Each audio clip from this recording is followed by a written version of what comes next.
Dan kita ke informasi terkait dengan lebah ini Ustadz. Mau mengenal lebih dekat tentang lebah serta bagaimana pengolahan madu, kita bisa datang ke Kampung Madu di Kabupaten Kediri, Jawa Timur. Karena di sana ada wisata edukasi yang mengajak pengunjung mempelajari budidaya lebah madu serta proses pengolahannya. Di kawasan Kampung Madu yang terletak di Desa Beringin, Kecamatan Badas, Kabupaten Kediri ini terdapat 40 peternak lebah madu.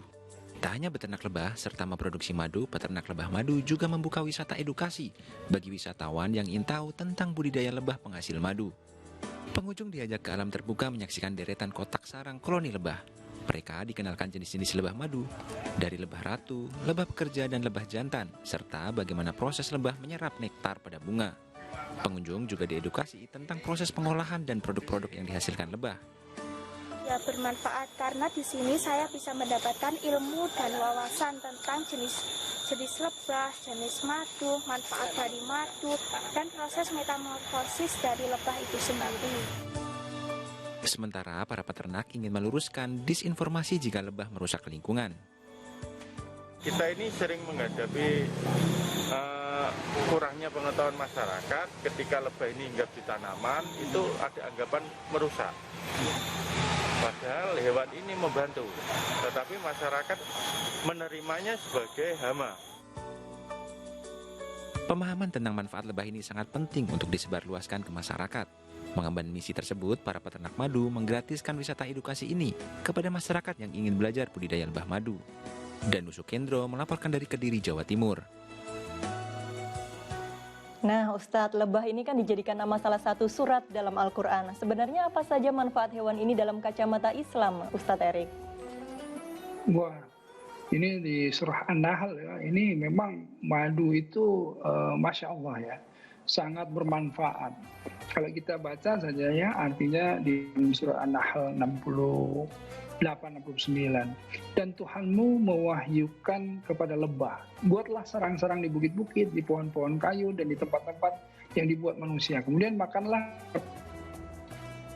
jalan Tuhanmu yang telah dimudahkan bagimu. Ini buat lebahnya. Kemudian kasihkan kepada kita semua informasi dari perut lebah itu keluar minuman.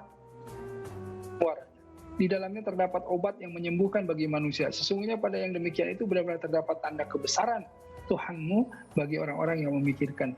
Nah ini intinya kalau misalnya kita lihat, Allah itu menegaskan bahwa yang mewahyukan lebah itu Allah. Dan Allah kemudian memberikan kepada kita semuanya dari wasilah lebah tersebut obat-obatan, dari mulai semuanya, sarangnya bisa diminum, bermanfaat, madunya, propolis, liurnya, semuanya dari madu, dari lebah itu. Karenanya bahkan sistem kerja lebah itu juga ditiru oleh arsitek tempat ininya lebah ya, tempat rumahnya lebah. Itu betul-betul membawa manfaat yang besar bagi kehidupan manusia. Karenanya kalau kita lihat betapa Allah jika berkehendak, nih manusia tiru lebah itu ya, lebah yang kecil saja sudah membawa kejeniusan, sulit sekali berpikir mencapai akal bahwa lebah bisa melakukan itu. Kira-kira itulah.